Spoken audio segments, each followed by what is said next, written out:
आजकल देखा जाए ना तो 10 में से 6 बच्चे ऐसे आ रहे हैं, बच्चियां ऐसी आ रही हैं, फीमेल्स ऐसे आ रही हैं जिनको पीसीओएस से सफ़र कर रहे हैं। Protein, calcium, iron, omega 3, zinc, इन सब का इंटेक ज़रूर रखें, इससे कि वो कई बार किसी का हेयर लॉस हो रहा है तो ये सब चीज़ें भी नहीं होगी। कम ये लोग करते हैं, पर फिर भी मेरे पास कई पेशेंट्स आते हैं जो उनको लगता है कि अब भाई 2 लोग हैं तो हमें 2 के ही खाना है। तो ऐसे कि हमें कैलोरी डेंस नहीं लेना है, हमको न्यूट्रिशन डेंस चीज़ें लेनी है। ये चीज़ ध्यान रखना, ज़्यादा खाने से मतलब नहीं कि हमें ज़्यादा खाना है। मेजर प्रॉब्लम है हमारे यंगस्टर्स के कि स्लीप साइकिल प्रॉपर नहीं है। तो टाइम पे सोए ज़रूर, और साथ साथ जितनी ग्रीन वेजिटेबल्स लेंगे तो उससे हम लीवर को डिटॉक्सिफिकेशन कर सकते हैं। ओमेगा 3 के ऐसे एडिशनल मेडिसिन भी बहुत सारे, टैबलेट्स भी बहुत सारे, जितना मैंने देखा है। तो क्या एडिशनली हम ऐसे टैबलेट्स को लें तो आपके पास जब तक मिल्क आ रहा है उसमें कुछ ना कुछ हार्मोन्स इंजेक्टेड है, उसकी वजह से हार्मोन्स है उसमें, इसलिए आपके हार्मोन्स में भी इम्बैलेंस आ रहा है। और इसके साथ ही रिफाइंड, जितने भी रिफाइंड प्रोडक्ट्स आते हैं उनको हम बिग नो कह सकते हैं। Hello everyone, welcome to the Voice of Women, your space for empowering conversations and expert insights in health and also well-being. I'm your host Diya Singh, and today we are talking about the vital role which nutrition plays in women's health. From balancing hormones to boosting energy and improving overall wellness, the right diet can truly be transforming. Joining me is the esteemed Dr. Dietitian Sheenu Sanjeev, a leading dietitian specializing in women's health and nutrition, and together we'll uncover practical tips and dietary strategies to help you live your healthiest life. So let's get started, because the food you eat is your ultimate power, and I'm looking for a very healthy conversation with you. Thank you, Diya. Thank you for having me here. Right. All right, so everybody, let's dive in quickly into the main video. All right, so starting with a very basic question. The first question is, how we can naturally balance our hormones with the help of diet? Okay, a very good question दिया, क्योंकि इस समय जो hormones के challenges हैं वो बहुत ज़्यादा देखने को मिल रहा है। How to balance our hormones from the diet and nutrition?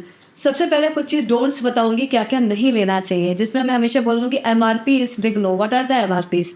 MRPs means the milk, refined and processed food. इनको अगर हम ना कर देते हैं तो हमारे हार्मोन्स बहुत इजीली बैलेंस हो सकते हैं।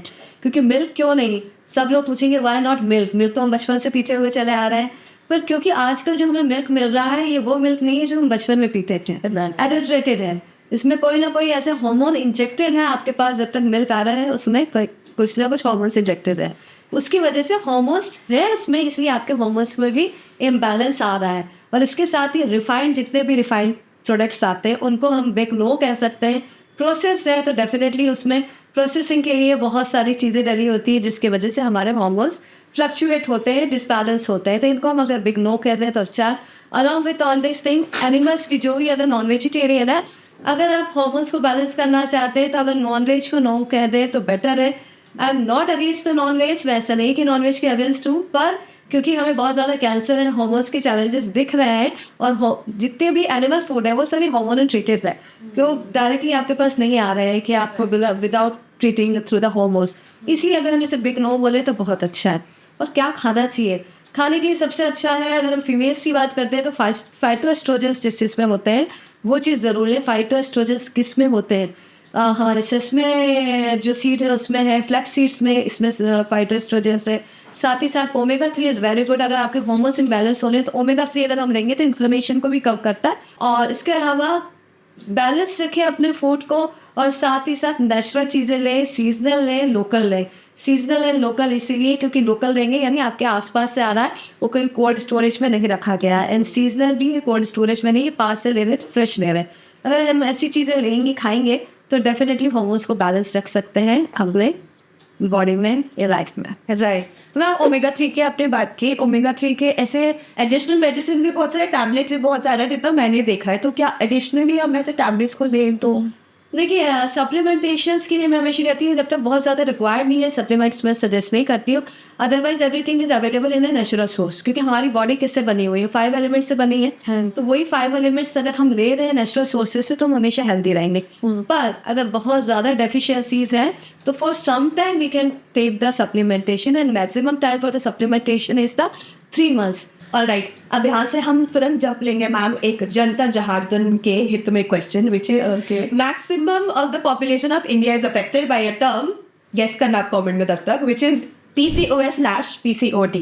मैम हमें प्लीज बताइए क्या डाइट हमें लेना चाहिए नेचुरली या throughout the day, especially to avoid PCOD, और if female people who are suffering from PCOD उन्हें क्या डाइट पे स्टिक करना चाहिए? पीसीओडी और पीसीओएस ये है क्या? तो ठीक है, और आजकल देखा जा रहा है तो 10 में से 6 बच्चे ऐसे आ रहे हैं, बच्चियां ऐसी आ रही हैं, फीमेल्स ऐसे आ रही हैं जिनको पीसीओएस से सफ़र कर रहे हैं। दोनों में डिफरेंस बहुत ज़्यादा क्या है? वैसे कई लोग कहते हैं एक ही चीज़ है, पर एग्जैक्टली क्या है? PCOD is polycystic ovary disorder and polycystic ovary syndrome है।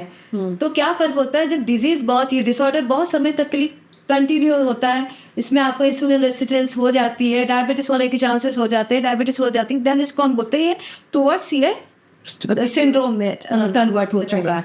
इसको जब तक ये डिसऑर्डर है तब तक इसको ठीक कर ले तो बेटर है, और दिस इज रिवर्सिबल। मैंने बहुत लोगों के, क्योंकि till now I have help more than 22,000 people to cure to exactly to reverse the diseases, जिसमें बहुत सारे पीसीओडी पीसीओएस के भी पेशेंट्स रहे हैं। तो एक्जैक्टली हमें पीसीओडी में क्या करना है? सबसे पहले तो अपनी लाइफ को एक्टिव रखो। जितनी भी फीमेल्स है सबको बोलेंगे कि प्लीज़ एक्टिव रखो अपनी लाइफ को, और साथ साथ में जो मैंने पहले क्वेश्चन में बोला था, एनिमल फूड से हम जितना ज़्यादा दूर रहेंगे, क्योंकि this is also hormonal problem, hormones की प्रॉब्लम है। तो हार्मोन्स की प्रॉब्लम कहाँ से आती है? खाने पीने से आएगी। तो जितनी भी ऐसी चीज़ें जो एडल्ट्रेटेड है, जिसमें भी हार्मोन्स को इंजेक्ट किया गया, उससे दूर रहे उतना अच्छा है। और साथ ही साथ स्ट्रेस, जिसको भी स्ट्रेस ज़्यादा होगा ना तो इन्फ्लेमेशन ज़्यादा होंगे।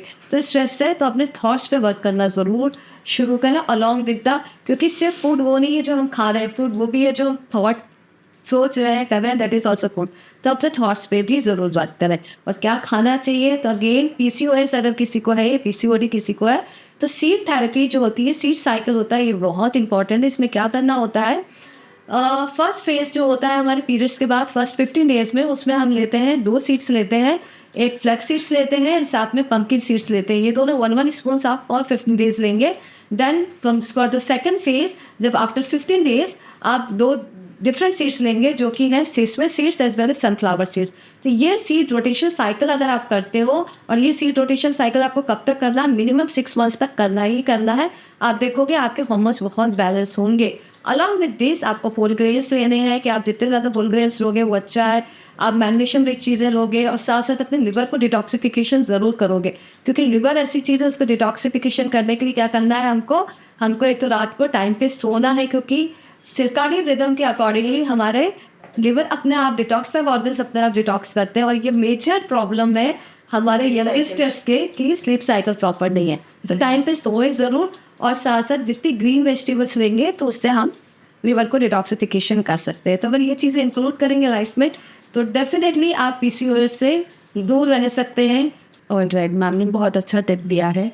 और आई फील ये जो सीड्स वाली चीज़ है ना, सीड्स लेना इंपॉर्टेंट है, ये मैं पता था। हाँ जी, पर नॉर्मल लोगों को नहीं पता कि सीड्स भी साइकिल खत्म होने के इतने दिन बाद तक लेना चाहिए। हाँ जी, ग्रेट एडवाइस। और राइट, तो हमने पीसीओएस और पीसीओडी की बात करनी है, तो अब डायरेक्ट मेनोपॉज पे आ जाते हैं। तो मैम जो मेनोपॉज होता है उसके भी बहुत सारे सिम्टम्स होते हैं, और वो भी एक टफ फेज होता है वुमेन की लाइफ में। तो उसके जो सिम्टम्स है उसको हम कैसे थोड़ा कम कर सकते हैं, और डाइट के थ्रू कैसे मैनेज कर सकते हैं?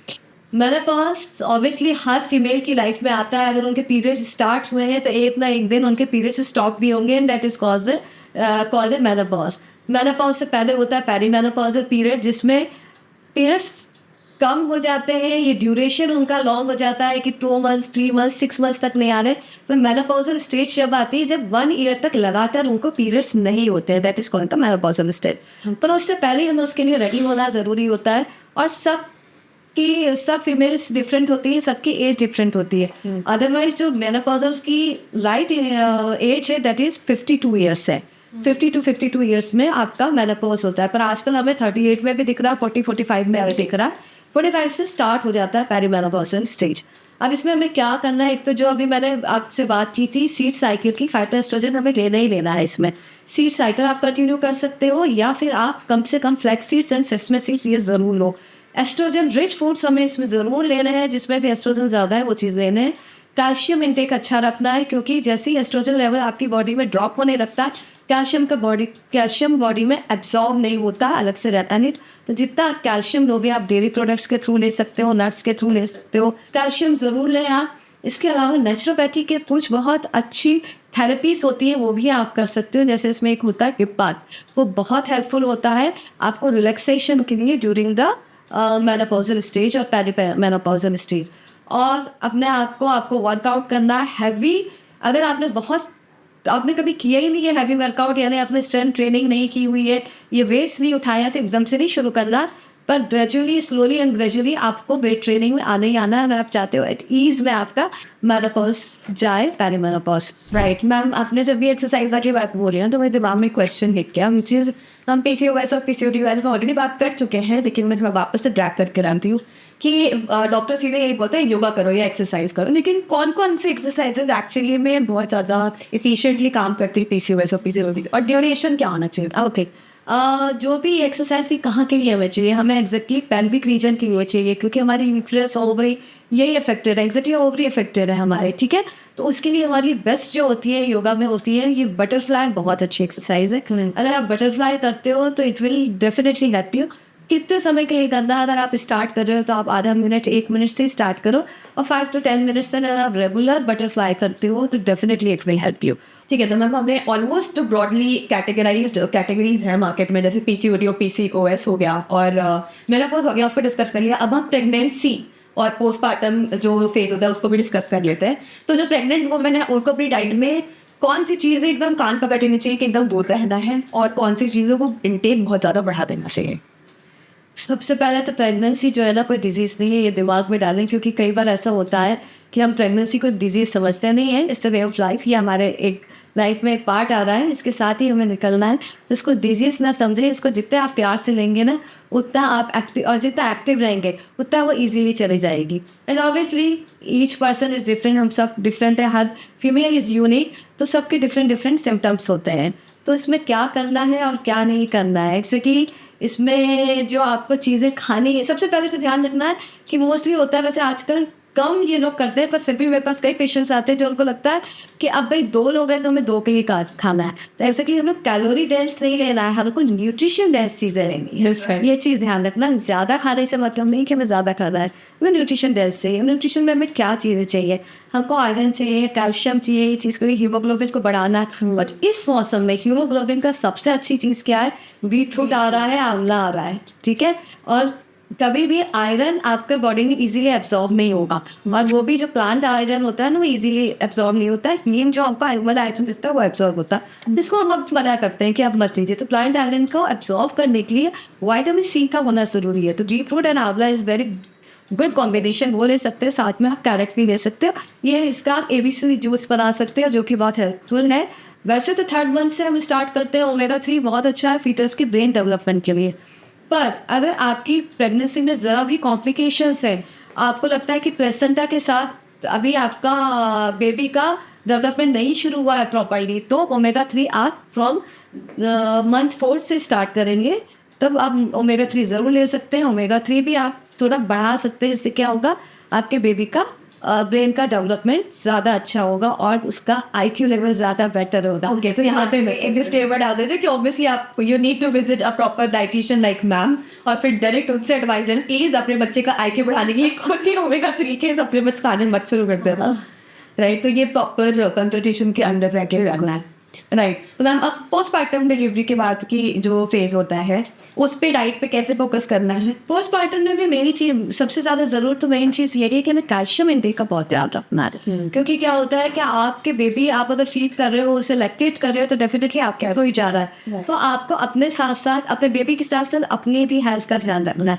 Protein, calcium, iron, omega 3, zinc, इन सब का इंटेक ज़रूर रखें। मैग्नीशियम भी आपको ग्रीन लीफी वेजिटेबल से भी मिलता है, कुछ नट्स से मिलता है, तो मैग्नीशियम भी सीड से मिलता है, वो आप ज़रूर लेंगे।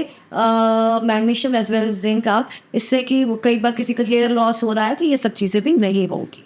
All right. So with this, ma'am, we are moving on to the very last question, which is intermittent fasting. ये शब्द इंस्टा की वजह से तो इतना वायरल हो रखा है कि पूरी दुनिया पागल हो रखी है इसके पीछे। तो मैं अभी इसका कॉन्सेप्ट क्या है और इसमें डाइट को कैसे, कितने आवर्स के लिए क्या शेड्यूलिंग करनी है, बिल्कुल आइडिया नहीं है। प्लीज़ इस पर थोड़ा लाइट थ्रो करिए। या इंटरमीडियंट फास्टिंग हम इंडियंस, ये हिंदुस्तानी लोग तो पता ही नहीं कितने सालों से फॉलो कर रहे हैं। कैसे फॉलो कर रहे हैं? जो हम अब पढ़ रहे हैं intermittent fasting is circadian rhythm. Circadian rhythm क्या होता है? ये एग्जैक्टली चाइनीज मेडिसिन थेरेपी के थ्रू आया है कि आपका अकॉर्डिंग टू आपका सन सेट एंड सनराइज के अकॉर्डिंगली आपके जो जितने भी ऑर्गन्स हैं उनका डिटॉक्सिफिकेशन होता है, ठीक है, और उसी के अकॉर्डिंगली आपका खाना पीना होना चाहिए। यानी सूर्य उगने के जब सूर्य आता है और सूर्य अस्त होता है उसी टाइम एग्जैक्टली आपका मेटाबॉलिज्म हाई होता है, तभी आपको खाना पीना है। ये तो हम सालों से कर रहे हैं, इंटरमिटेंट फास्टिंग नाम अब आ गया। राइट, बेस्ट से फॉलो Mostly हम जो भी चीज़ें कर रहे हैं ना, जैसे वेस्ट ने बताया हल्दी अच्छी है, हम हल्दी के पीछे भाग गए, ये अच्छा ये बात है। एक्चुअली ये सब चीज़ हमारी इंडियन उसमें है और हमारा आयुर्वेदा तो बहुत पहले से कहना है। तो intermittent fasting is very good. और बेस्ट जो है, अगर आप जैसे जेंट्स करते हैं कई, अगर आप सूरज डूबने से पहले खाना खा लेते हैं और मॉर्निंग में सूरज उगने के बाद खाना खाते हैं, तो आपके लिए this is the intermittent fasting, अगर आप इसे फॉलो करते हो तो।